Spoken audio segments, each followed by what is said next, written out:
Ladies and gents, Andy TV here with some more Pokemon Crystal. Last episode, we beat Price in the Mahogany Town Gym and got ourselves our 7th badge. Wasn't that hard, to be honest. And we also got some kind of radio broadcast from Team Rocket saying they're back or something. But instead of going over to the Goldenrod Radio Tower to investigate, I have some things to do. First, there's this guy here in this little gate / toll house. Yeah, he was chased away by Team Rocket, but since they're no longer in the Mahogany area, he's gonna give us the TM for Sludge Bomb, which they left behind. Sludge Bomb is a decent move, it's just Crobat can't learn it, and it's a poison type. I mean, it can learn it in the later generations, but not in this one. That bothers me so much, because it would help Crobat so much in terms of move diversity, kind of, except not really. And then there's also... My door just closed on its own there. And I'm also recording this on a Wednesday night, which means we can find one of the day siblings. We're going to be finding Wesley of Wednesday. And he is the second to last one that we have not yet to talk to. And the very last one that we're going to be talking to is the Saturday sibling, which is Santos, and he's in Blackthorn City, which is a place we haven't been to yet. So yeah, Wesley is here in the maze part of Lake of Rage, and also once you clear the Rocket hideout in Mahogany Town, trainers will start to appear in Lake of Rage, and there's one here in this maze area as well. He is actually on the way to Wesley. So yeah. Okay, there's a trainer. Something about spotting eyes with another trainer or something. I don't know.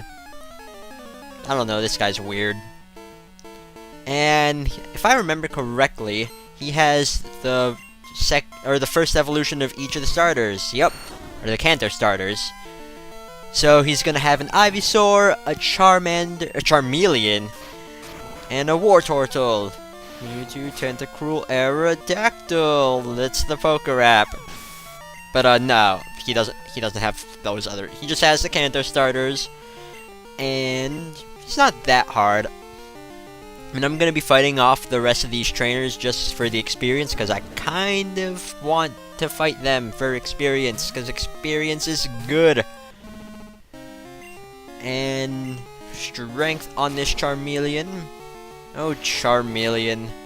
You had such a weird back sprite in the first generation games, and I had to deal with it.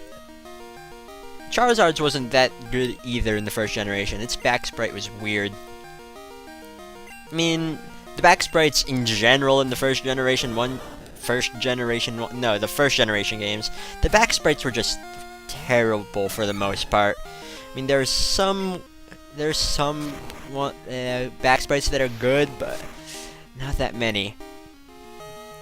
I mean, one that I really liked for some weird reason was Zapdos's back sprite in the first generation games. Mewtwo's was alright. Blastoise I didn't like that much. I liked Wartortle's a lot though. Wartortle had a really cool back sprite. Oh, hello, phone call from Mom, and she bought a super potion. 'Cause I checked this off screen. Because post-commentary and all that stuff. Anyways, Wesley. Let's go talk to him. I mean, not that hard to find him. Well, actually it is kind of hard to find him because he's in an area that you might not know about. He's going to give us the Black Belt, which boosts the power of fighting type moves. I might use it for Crasher later. I don't know. But yeah. So now that that's done, we can get on with other stuff. Okay, here I am in the route west of Mahogany Town, because I thought Entei was in this route, because I checked the Pokédex. And here we have a battle. Is it against Entei? No, it's not. It is against Raikou, which is the other legendary beast that roams in this game. Suicune, we'll get to that later. But yeah, now we've seen both Entei and Raikou, so I think I'm gonna be tracking them down soon enough because, yeah. This music, I love it so much. Okay. Raikou. Raikou? It is good in this generation. It's gotten worse, or things have gotten better other than that, but Raikou, it's... yeah. I mean, later generations, it has not gotten better, but Raikou in this game, fast, it hits hard, it learns quite a few good moves, so yeah, I recommend it a lot. And if you can't tell, I'm here back in the Lake of Rage. I'm in the actual lake portion. And that guy wants to see Magikarp or something, but I'm here to fight the trainers.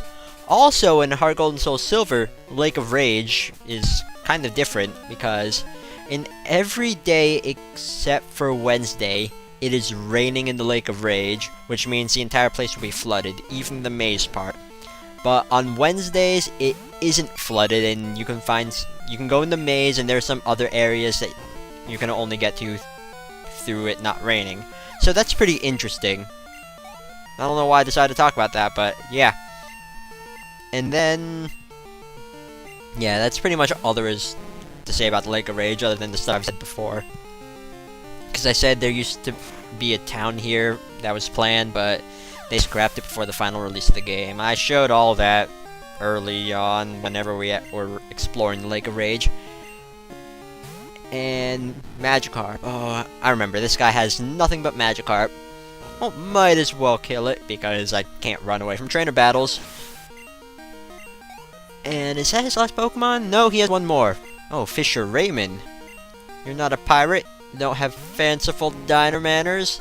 Reference to vlogs I watch? Yeah!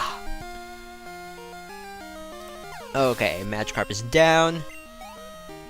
And that's it. Okay.